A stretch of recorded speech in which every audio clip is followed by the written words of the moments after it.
Toxic ആയിട്ടുള്ള വ്യക്തികളുമായിട്ട് ഇടപെടുമ്പോൾ നമ്മൾ അറിഞ്ഞിരിക്കേണ്ട 3 അടയാളങ്ങൾ എന്തൊക്കെയാണെന്ന് നമുക്ക് നോക്കാം. ടോക്സിക് ആയിട്ടുള്ള വ്യക്തികളുടെ 3 സൈൻസ്.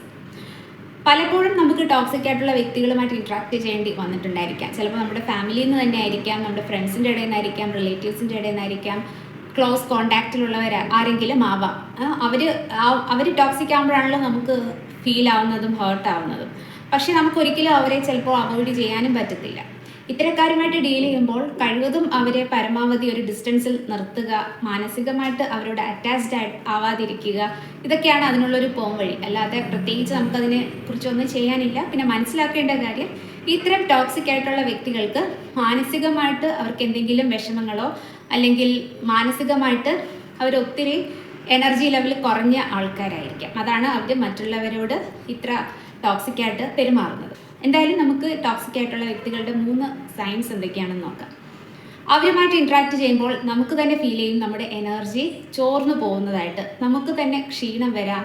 അല്ലെങ്കിൽ നമ്മൾ അവരുമായിട്ട് കുറച്ച് നേരം സംസാരിച്ച് കഴിയുമ്പോൾ നമ്മുടെ ഉള്ളിൽ തന്നെ ഒരു നെഗറ്റീവ് തിങ്കിങ്ങും അല്ലെങ്കിൽ ആങ്സൈറ്റിയും സ്ട്രെസ്സ് പോലെയും അല്ലെങ്കിൽ ഒരു വിഷമം പോലെയും അല്ലെങ്കിൽ മനസ്സിനൊരു ഭാരം തോന്നുന്ന പോലെയൊക്കെ തോന്നാം.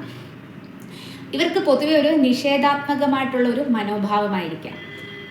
അവർ എന്ത് പറഞ്ഞാലും അവർ അംഗീകരിച്ച് തരത്തില്ല. അവർ ഇങ്ങനെ തർക്കിച്ചുകൊണ്ടേയിരിക്കും. നമ്മൾ പറയുന്നതൊന്നും അംഗീകരിക്കാൻ അവർ തയ്യാറാവില്ല. പക്ഷെ അവർ പറയുന്നതെല്ലാം നമ്മൾ അംഗീകരിക്കണം എന്നുള്ളതാണ് അവരുടെ ഒരു മനോഭാവം. ഇത്തരക്കാർക്ക് എപ്പോഴും പരാതികൾ മാത്രമായിരിക്കും പറയാനുള്ളത്. എപ്പോൾ നമ്മളെ കണ്ടാലും അവർക്ക് എന്തൊക്കെ ഉണ്ടെങ്കിലും, എത്രയൊക്കെ സന്തോഷങ്ങൾ ഉണ്ടെങ്കിലും, എന്തെല്ലാം കാര്യങ്ങളുണ്ടെങ്കിലും അവർക്ക് കംപ്ലയിൻസ് മാത്രമേ പറയാൻ കാണുകയുള്ളൂ. പിന്നെ ഇവരുടെ ഒരു ബിഹേവിയർ എന്ന് പറയുന്നത് ഒരു മാനിപ്പുലേറ്റീവ് ബിഹേവിയർ ആയിരിക്കും. അതായത് അവർ നമ്മൾ അവരോട് എന്തോ തെറ്റ് ചെയ്ത പോലെയോ അല്ലെങ്കിൽ നമ്മുടെ ഉള്ളിൽ എന്തെങ്കിലും ഒരു കുറ്റബോധം ജനിപ്പിക്കത്തക്ക രീതിയിലുള്ള ബിഹേവിയർ ആയിരിക്കും അവരിൽ നിന്നുണ്ടാവുന്നത്. അല്ലെങ്കിൽ നമ്മൾ അവരെ എന്തോ ചെയ്ത പോലെ, അവരെന്തോ ഒരു വിക്റ്റിമായിട്ട് മാറി നമ്മൾ അവരെ എന്തോ തകർത്ത് കളഞ്ഞ പോലെ ആയിരിക്കും അവരുടെ ഒരു ബിഹേവിയർ എന്ന് പറയുന്നത്. അതിൽ പ്രത്യേകിച്ച് നമുക്കൊന്നും ചെയ്യാൻ പറ്റുന്നതല്ല. അത് അവരുടെ ഒരു മാനസികാവസ്ഥയിൽ നിന്ന് അവർ കാണിക്കുന്ന ഒരു ബിഹേവിയറാണ്. അതുപോലെ അവർക്ക് എന്തെങ്കിലും ആവശ്യം ഉണ്ടെങ്കിൽ അവർ നമ്മളെ ഒരുപാട് മുഖസ്തുതി പറഞ്ഞ് നമ്മളെ പുകഴ്ത്തി അവരിലേക്ക് അട്രാക്ട് ചെയ്യാനും അവർക്ക് മടിയൊന്നുമില്ല.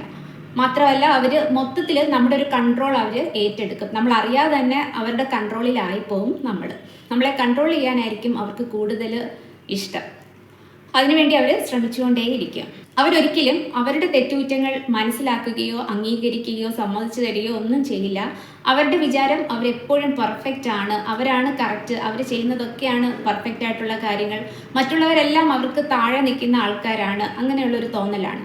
മെയിനായിട്ട് ഒരു സുപ്പീരിയോറിറ്റി കോംപ്ലക്സ് പോലെ അല്ലെങ്കിൽ ഒരു ഇൻഫീരിയോറിറ്റി കോംപ്ലക്സിൽ നിന്ന് വരുന്ന ഒരു അഹങ്കാരം അല്ലെങ്കിൽ ഒരു ഈഗോ പോലെ ആയിരിക്കും അവരുടെ ബിഹേവിയർ.